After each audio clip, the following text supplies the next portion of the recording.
Rennes Toledano in Paris, France. Vous êtes donc sorti du café avec votre mère qui avait enlevé son étoile. Oui. Et vous êtes allé où? Alors, bon, ben là, si vous voulez, on était, comme je vous disais, je me souviens très bien des gardiens de la paix qui nous ont accompagnés un petit bout de chemin. Et ensuite, bon, ben, comme on ne savait pas où aller, ma mère ne savait pas où aller, elle avait peur de retourner à la maison parce qu'il y avait les scellés, logiquement. Donc, on est parti chez ma tante, chez la sœur de ma mère, qui habitait rue Berkampf, non pas très loin de chez nous, qui, elle, n'avait pas été arrêtée puisqu'elle avait un atelier de prêt-à-porter, de confection, qui avait été réquisitionné par les Allemands. Donc elle avait un Neuss-Weiss et donc elle n'était pas inquiétée, si vous voulez. Et on est arrivé rue Berkampf, on est arrivé, c'était au 99 rue Berkampf, il y a une grande cour. Et là, quand les voisins nous ont vus, tout le monde s'est mis à pleurer, à crier, parce qu'ils savaient très bien qu'on avait été emmenés au Veldiv 2 jours auparavant. Et donc pour eux, on nous avait relâchés, quoi. Hein. Et les gens savaient ce qui se passait au Veldiv? Est-ce que Non, c'était les gens connu? ne savaient pas ce qui se passait au Veldiv. C'est là où personne ne savait ce qui se passait. Personne était sorti du Veldiv. Personne ne pouvait raconter. Et puis c'était bien gardé secret. Hein. Et puis donc on était chez ma tante et je me souviens des embrassades. Bon, comment t'as fait bon, hein. Et on a passé la nuit chez ma tante. Enfin, le restant de la journée et puis la nuit. Et dans la nuit, on a retapé encore à la porte. Cette fois-ci, c'était Gestapo. Vous vous souvenez de ces coups? Ah oui, oui, oui. Oh, oui, très bien. Ça, c'est C'était comment? quelque chose qui marque, vous savez, très très fort sur la porte. Hein. Gestapo, police allemande. En pleine nuit, vous dormiez? Bien sûr, oui, oui. Donc c'est le choc. Donc évidemment, il fallait absolument qu'on se cache, puisque, bon, ma tante ayant une Ausweis, mais nous... donc ma mère, on a mis ma mère, on était au 2e étage, ma tante habite au 2e étage, elle s'est accrochée sur le balcon, on a fermé les volets, ils ont fermé les volets, enfin légèrement entrebâillé les volets. Moi, on m'a mis entre le sommier et le matelas, dans le grand lit, avec, vous savez, ces grosses couvertures polonaises qui avaient assez épaisses, là, Les grosses couettes. des grosses couettes, vous voyez. Et puis ils sont rentrés. Et là, c'est terrible parce que, bon, je sens les mains qui appuient sur le lit, sur les couettes, vous voyez. Et moi, j'étais allongé, j'étais droit entre le sommier et le matelas et je sentais qu'on appuyait sur moi. Vous voyez, c'est... Comment...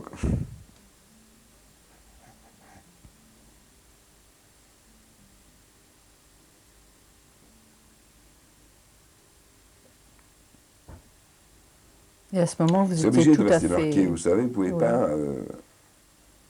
Vous étiez très conscient du danger. Oui, Vous saviez qu'il ne fallait pas qu'il vous trouve. oui, oui. On m'avait dit en yiddish parce que moi je parlais pratiquement que le yiddish. Et on m'avait dit en yiddish surtout de ne pas bouger. Hein. Et puis on s'est retrouvés tous les deux, ma mère et moi, enfermés dans l'appartement. Quand ils ont claqué la porte, si vous voulez, quand...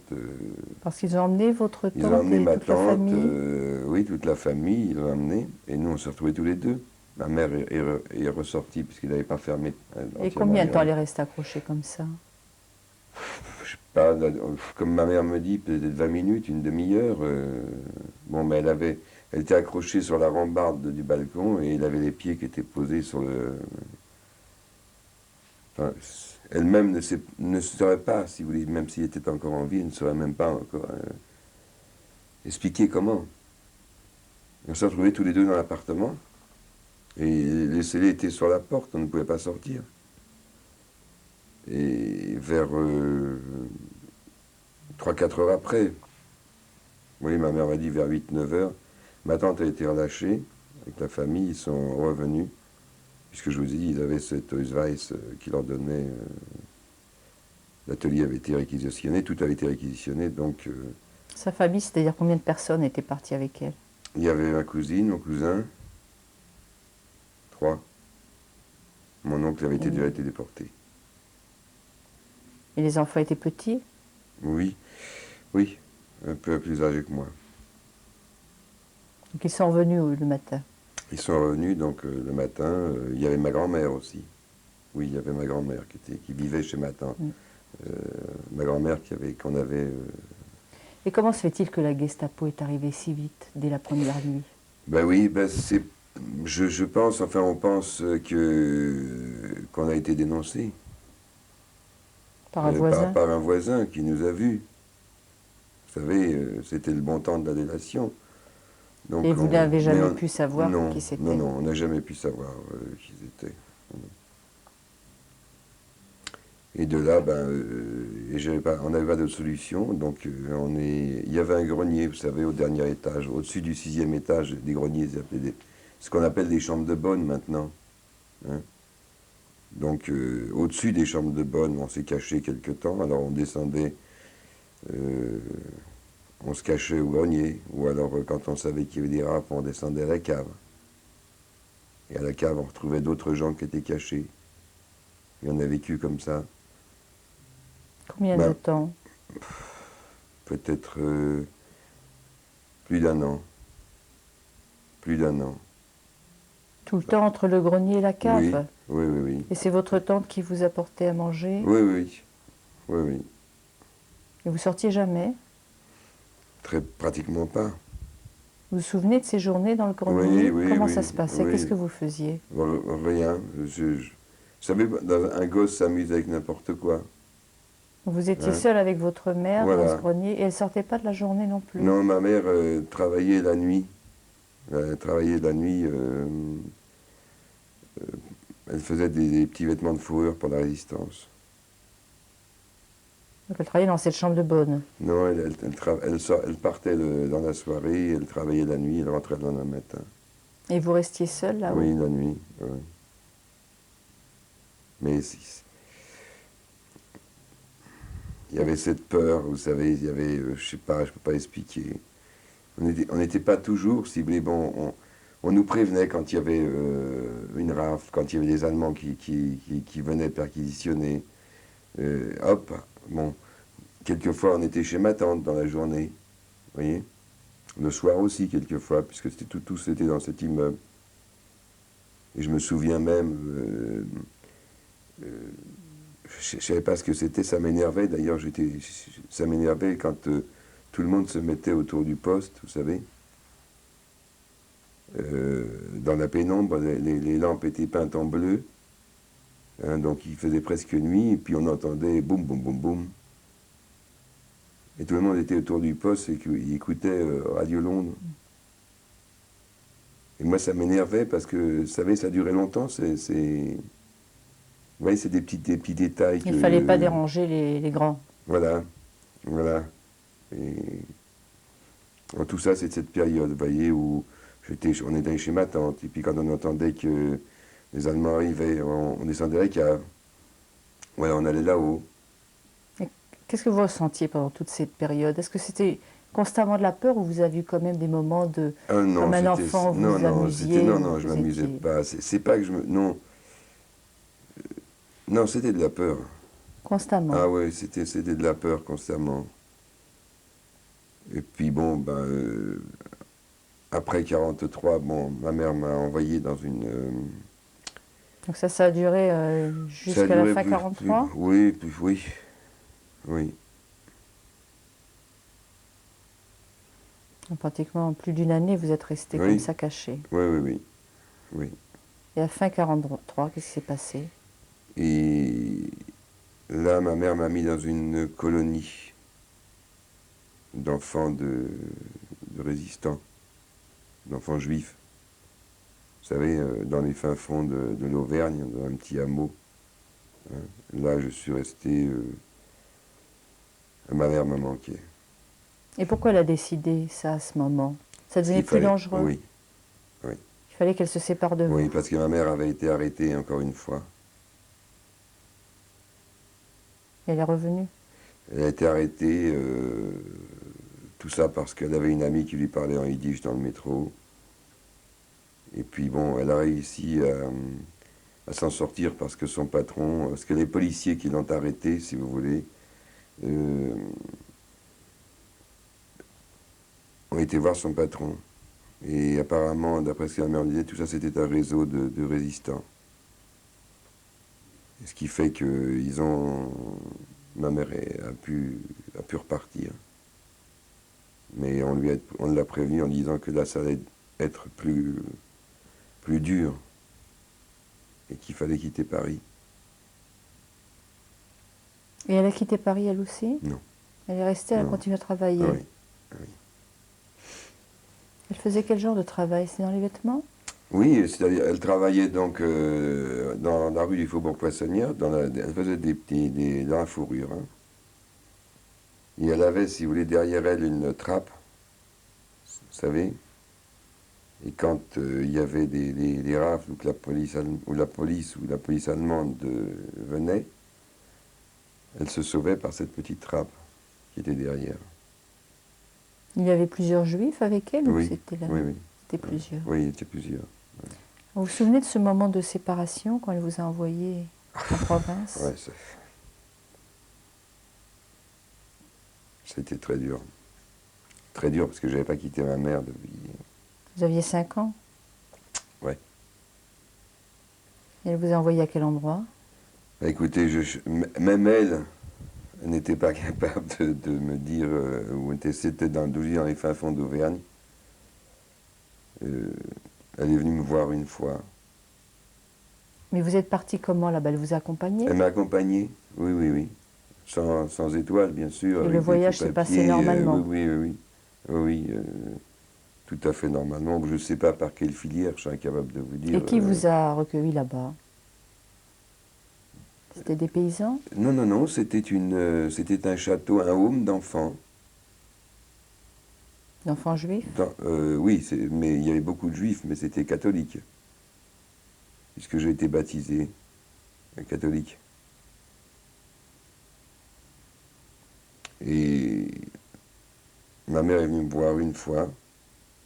Je crois que la seule et unique fois où elle est venue me voir, il y a eu la police qui a cerné, la police allemande qui a cerné le village. Et elle a dormi, elle a passé la nuit, comment on appelle ça, chez le curé, vous savez, Dans la paroisse? Oui, voilà. Et ce jour-là, moi j'ai été baptisé catholique parce que la police allemande est entrée dans l'église, nous on était dans l'église, hein. Et le curé m'a dit à moi de faire semblant avec la bouche, vous voyez, Donc c'était pas un baptême forcé, c'était un baptême pour vous protéger de la police allemande. Voilà. Et c'est pareil, c'est comme un flash. Je les revois parce qu'il y en avait un qui passait d'un côté et l'autre qui longeait l'église, il était à l'intérieur, et puis ils se sont rejoints devant l'hôtel, vous voyez, puis ils sont repartis. C'est ce moment où on me mettait c'est l'hostie. L'hostie. Et quelles impressions vous restent de ce passage dans ce home d'enfants? Vous y êtes resté longtemps? Quelques mois. Pour moi, c'était, bon, mis à part ma mère, si vous voulez, qui me manquait, j'étais bien. Vous aviez des petits copains, Voilà. Vous avez retrouvé une vie normale d'enfant? Oui, puis j'avais une petite copine qui était juive, qui parlait le yiddish aussi, vous voyez. Parce que je parlais très mal le français, moi, je suis né en 38. Et vous arriviez à vous exprimer avec les autres enfants? Oui, je baragouinais un petit peu de français, quoi. Mais je parlais très mal, je parlais avec un accent. Et ce home d'enfants était tenu par des bonnes sœurs ou des prêtres? Écoutez, je sais que c'était catholique. Ma mère me dit c'était pas c'était. Elle m'a dit c'est une. Je me rappelle pas. Ma mère m'a dit elle ne se souvient pas. C'était une espèce de home d'enfants qui était tenu pour les enfants qui était pour les enfants de résistants, les enfants juifs. Donc je suppose qu'on était sous des faux noms, je suppose qu'on était... Et c'est là que j'ai appris à faire mes A, mes B, mes C. C'est là que j'ai... Vous avez appris à écrire, vous avez appris le français là-bas? Mais un petit peu, hein, parce que c'est pareil, vous savez, bon, je me souviens, on n'avait pas grand-chose à manger. Il y avait un manque, il y avait quelque chose. Mais enfin, c'était... Pour moi, c'était... Il y avait un parc, il y avait des enfants. Vous voyez, pour moi, j'étais bien, quoi. Et après cette home d'enfant, où êtes-vous allé? Mais après, je suis revenu à Paris, pas longtemps, quelques mois. Ma mère n'a pas pu me dire combien de temps. Vous savez, moi, ma mère, on discutait tous les samedis, j'allais la voir, et puis on parlait de choses et d'autres. Mais elle a pu vous expliquer pourquoi, à quel moment elle vous a repris de ce home d'enfant et pour quelle raison? Oui, c'était dangereux, ça devenait dangereux. C'est en 44? Oui, oui, à peu près, oui. Ça devenait dangereux. Et là, si vous voulez, ensuite, j'ai été dans un autre home d'enfants, À quel endroit? à Saint-Germain-en-Laye. Pareil, c'était différent là. C'était différent. Là, je crois que si vous voulez, là, ma mère, pareil, c'est un home d'enfants, mais de résistance, hein, de la résistance.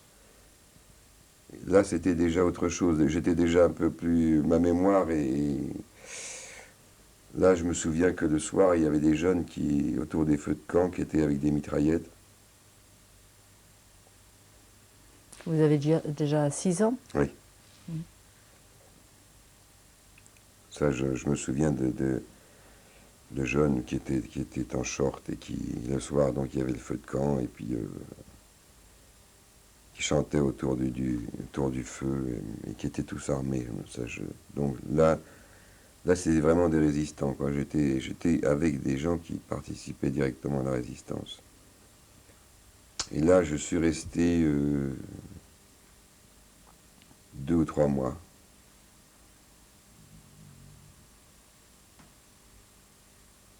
Après, ma mère m'a repris. Et là, vous avez aussi un assez bon souvenir du passage dans ce home? Oui, oui. Il n'y a pas eu Oui, parce que d'anecdote? j'avais pas l'impression d'être... j'avais pas l'impression d'être en danger, si vous voulez, vous voyez. Ma mère me manquait, c'était ma mère qui me manquait, mais... Elle venait vous voir? Oui, oui. Mais j'avais pas je sentais pas le danger que je ressentais quand je partais de la campagne, si vous voulez. Quand je partais de la campagne, c'est que je rentrais sur Paris. C'était... Et ensuite, eh bien, ma mère m'a placé à Montfermeil avec ma cousine, donc la fille de ma tante, et puis 2 autres enfants juifs, des amis à nous. Et là, ça a été très dur. Chez qui à Montfermeil vous étiez? Chez un couple de non-juifs, quoi, qui se faisait payer. Grassement, paraît-il. Hein. C'est une famille de paysans ou non? Non, non, pas de paysans. C'était des gens simples. Mais encore, bon, je vais vous dire, nous, on souffrait chez eux, on souffrait de la faim. Mais on n'avait pas encore trop à se plaindre parce qu'à côté, il y avait un couple qui gardait des enfants juifs. C'était... Je voulais pas y aller, moi. De temps en temps, j'allais dire bonjour. Parce que vous savez, on nous avait présenté, quoi. Mais la faim, madame, la faim, là, ça a été terrible. Ça a été terrible. C'est ce qui vous a le plus marqué Ah oui, dans oui, cette oui, famille? la faim. Ils vous nourrissaient pas, ou ils n'avaient pas la possibilité de vous nourrir, ou ils Mais vous c'est-à-dire donnaient pas à manger? qu'eux mangeaient toujours tous les deux tout seuls, si vous voulez. Puis nous, les 4 enfants, on mangeait à part. Alors on nous jetait une gamelle en métal. Et puis, il n'y avait rien dedans, quoi. Il y avait de l'eau, je ne sais même pas ce que c'était, ça ne pouvait pas être des pâtes, de toute façon. Je serais incapable de dire ce que c'était. Et tous les jours, on mangeait la même chose. Une fois par jour ou plusieurs fois? 2 fois par jour, on mangeait ça. Alors, c'était la faim. Alors, Une gamelle comme- pour tous les 4? non, non, une gamelle chacun en métal. Oui. Hein. Mais rien d'autre, hein, du pain. On ne savait pas ce que c'était, rien d'autre. Alors évidemment, il y avait un grand jardin. Alors, ma cousine, qui était plus âgée que moi, qui avait 3 ans de plus, m'avait appris à manger des carottes, par exemple, vous voyez. Alors, de temps en temps, on piquait quelques carottes, elle me les grattait, et puis moi, je les mangeais, vous voyez. À tel point que j'ai fait la même chose avec les pommes de terre, mais c'était pas pareil. Mais c'est terrible. Là, c'est la faim. Alors, pour moi, vous vous rendez compte alors ce que ça peut être pour ceux qui sont passés dans les camps de concentration. C'est terrible, la faim. Tout ce que l'on pouvait trouver avec ma cousine et nos petits amis, eh bien, on essayait on essayait de le manger. Je garde un très, très mauvais souvenir. Mais vous étiez obsédé tout le temps par cette recherche de nourriture Oui. ou vous aviez des moments où vous jouiez ensemble ou... Non, on jouait C'était la ensemble, nourriture. mais on jouait ensemble, mais c'était la faim. On avait le... C'est difficile à expliquer.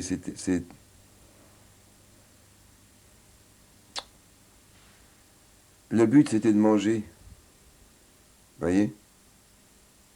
J'ai l'impression, avec le recul, qu'on jouait pour oublier qu'on avait faim. On n'avait pas envie de jouer. On avait envie Tout était bon, les murs, les groseilles, tout ce qu'on pouvait trouver, enfin tout ce qui était... tout ce qu'on pouvait piquer aussi, d'ailleurs. Parce que j'étais déjà un peu plus âgé aussi, là.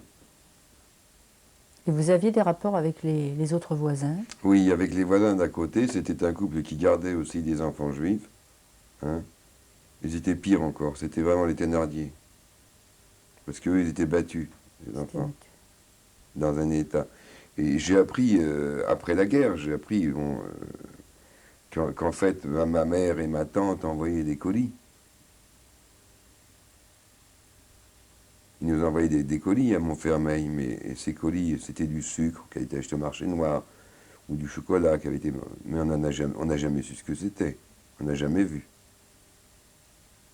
Et c'est vrai que ma mère venait me voir de temps en temps avec mon cousin ou ma tante, et c'est vrai qu'il venait avec des paquets. Mais il ne lui donnait pas à nous les paquets, il les remettait au couple qui nous gardait. Mais nous, on n'a jamais vu la couleur de quoi que ce soit. Et votre mère ne l'a jamais su pendant que vous étiez là-bas? Non. Pour elle, Vous ne lui aviez jamais dit? non. Elle ne le demandait pas, d'ailleurs, elle était tellement persuadée. Vous savez, quand j'ai eu 17-18 ans, j'ai dit à ma cousine avec qui on était, j'ai dit, tiens, on va aller voir à Montfermeil ce qui est devenu Mimi, puisqu'on l'appelait, elle, on l'appelait Mimi, et lui, on l'appelait Monsieur Mimi. Et on est arrivé, et puis, ben, on a été tellement bien reçus, mais au sens, elle nous a totalement ignorés. Vous savez qui vous étiez? Oui. On lui a dit, voilà, je suis Bernard.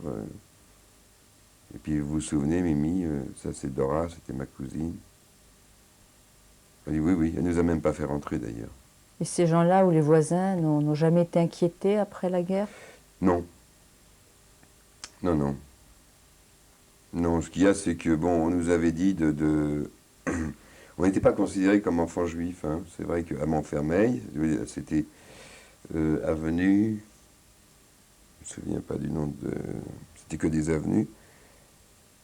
Moi, on m'avait dit d'éviter de parler.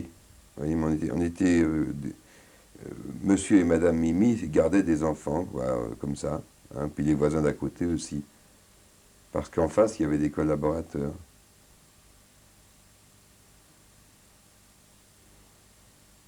Et je me souviens,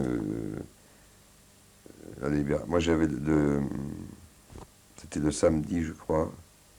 Moi, on avait nos jours pour aller à la boîte aux lettres. Vous savez, il y avait un grand jardin. Et puis, j'étais à la boîte aux lettres, chercher le journal et le courrier. Et j'ai entendu tirer. dans la rue. Alors j'ai ouvert, c'était la Libération, là. Au bout de combien de temps? Vous étiez depuis combien de temps à Oh Montfermeil? là, on est resté 4-5 mois à Montfermeil. Et là, j'ai ouvert la porte en fer et puis j'ai vu des gens avec des brassards. Enfin, les mêmes brassards, si vous voulez, que j'avais vus quand j'étais dans le home d'enfants. C'était des résistants qui venaient d'abattre des collaborateurs qui habitaient en face de chez nous. Enfin, C'était en 45? oui, c'est à la Libération. Début 45. Oui, oui. Et je peux dire que Montfermeil, c'est aussi une histoire... comme je vous disais, la fin, c'est quelque chose de terrible. Donc chacun partait de son côté. Et puis on disait, bon ben, celui qui trouve à manger, eh ben, il rappelle les autres. Donc je me souviens être parti un jour dans les bois. Et puis il y a une main qui s'est posée sur moi, vous voyez. Je me suis retourné, j'ai vu un Allemand. Parce que pour moi, tous les soldats étaient des Allemands. C'était normal, hein. J'ai vu un Allemand qui m'a mis la main et puis qui m'a pris dans ses bras. J'avais peur, si vous voulez, mais enfin, peur sans avoir peur, je sais pas. Et puis, on a marché quelques temps, puis je suis arrivé, il y avait des tentes dans une grande plaine, vous savez, il y avait des tentes, il y avait des canons, il y avait des camions, il y avait plein d'Allemands, enfin, que je pensais être Allemands. Et puis on m'embrassait, et puis on me photographiait, et on m'a mis sur la pointe d'un char, et puis on m'a photographié, et puis je voyais tout le monde m'embrasser, enfin pour moi ils étaient gentils les Allemands, vous voyez. Et puis je suis reparti avec un grand sac, je me souviens, avec plein de choses, quoi. Mais moi je savais pas, tout ce qui n'était pas vert, qui n'était pas de la nature, je savais pas, hein. Donc je savais pas que c'était à manger. Et je suis arrivé donc avec mon gros paquet sur le bras et j'ai été voir Monsieur Mimi. Il m'a dit, d'où tu viens, toi? Et bien, je lui ai dit, voilà, j'ai vu les Allemands dans le bois et puis ils m'ont donné ça. Alors il a regardé, il a compris. Il y a du chocolat à Nestlé, enfin tout ça, il a compris que c'était des Américains. Alors c'était, je me souviens, mais où est-ce que tu les as vus? Et c'est moi qui ai amené tout le monde me suivait, j'étais fier. Et vous avez profité de cette nourriture? Oui. Ils ont partagé C'est la quand même première cette fois que fois-là. j'ai goûté du chocolat. La première fois que j'ai su ce que c'était qu'un bonbon. Vous savez, c'était des... Je me souviens, parce que ça, c'est normal, ça. C'était des bonbons avec un trou au milieu. Vous savez, des bonbons ronds avec un trou au milieu. Voilà. Donc là, c'était la Libération. Oui, oui, c'était la Libération. Et après cette scène où vous avez retrouvé les Américains avec cette famille, votre mère est revenue vous chercher? Oui, oui, peu de temps après, parce que, je sais pas, je n'ai pas la notion du temps, si vous voulez. On n'en a pas beaucoup parlé de ça avec ma mère, mais c'était la Libération, les Américains étaient là, bon. Et 8 jours après, peut-être, je sais pas, 8-10 jours après, j'ai vu ma mère arriver avec un camion, un cheval et une charrette. Et puis on a pris nos paquets. Puis avec ce cheval et cette charrette, on est arrivé sur Paris, quoi. Et là,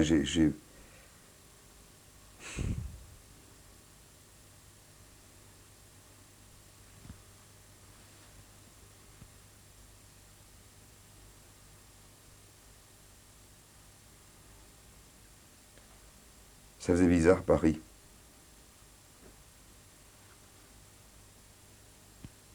Vous vous souvenez de vos sentiments quand vous avez quitté ce couple de Montfermeil? Sans regret. Vous étiez Content. content de partir. Et en arrivant vers Paris, vous avez ressenti la peur encore? Non, parce que, je sais pas, Votre mère était contente? Vous sentiez qu'elle était joyeuse.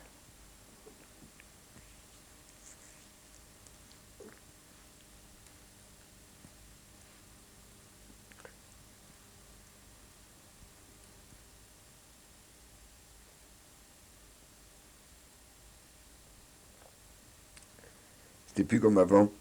Tout le monde chantait.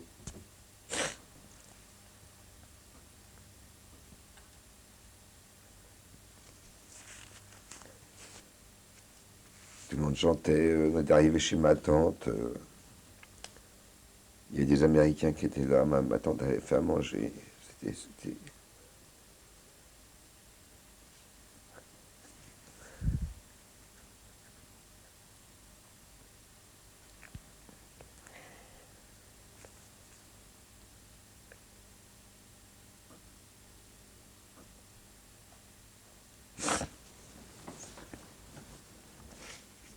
Moi, j'avais connu que la peur, alors vous savez.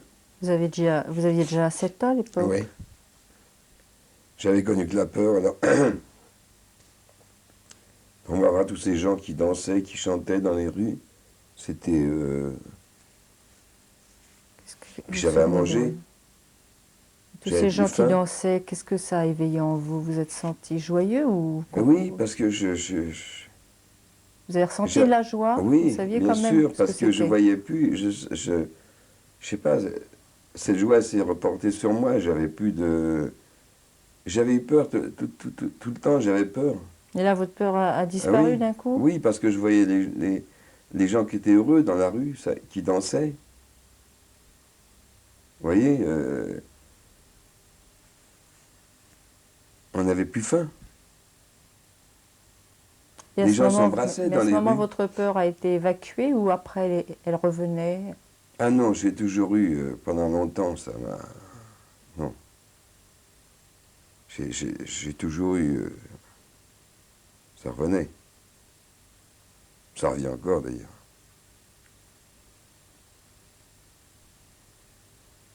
Vous savez, je vais avoir 57 ans.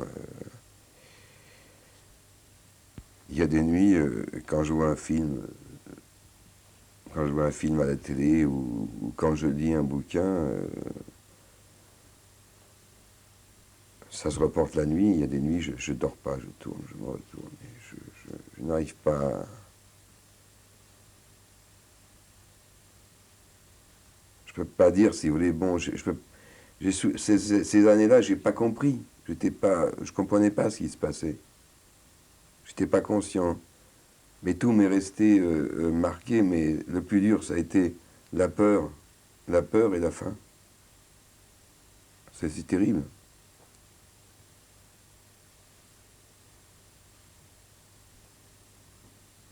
Et après cette journée de fête, vous avez rencontré les Américains chez votre tante. Comment Ah, ça s'est passé?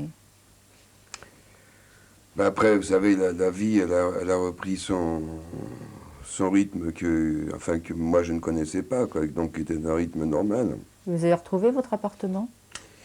Oui, alors, bon, l'appartement, ma mère a été à l'appartement pour essayer de récupérer l'appartement, et évidemment, l'appartement était occupé. Les personnes qui l'occupaient, elles, avaient été mises en place par les autorités Sous Pétain. sous Pétain, et ils ne voulaient pas s'en aller, bien sûr. Et ce qui fait que ma mère est partie au commissariat, ce même commissariat d'où nous sommes partis en bus. Et le commissaire s'est déplacé et a donné un court temps, je crois que c'est 24 heures, pour que les anciens vident les lieux, pour que nous reprenions. Et effectivement, je crois que 2 ou 3 jours après, on réintégrait l'appartement. Vous m'aviez dit que vous étiez tombé sur un policier que vous connaissiez. Oui, oui, parce que bon, donc un certain jour, ma mère allait faire tamponner sa carte d'alimentation à l'école, au 98e de la République. Et puis bon, elle donne sa carte à tamponner. Et il ne regarde pas, le monsieur tamponne, et puis il voit le nom, il voit, tiens, Nussbaum.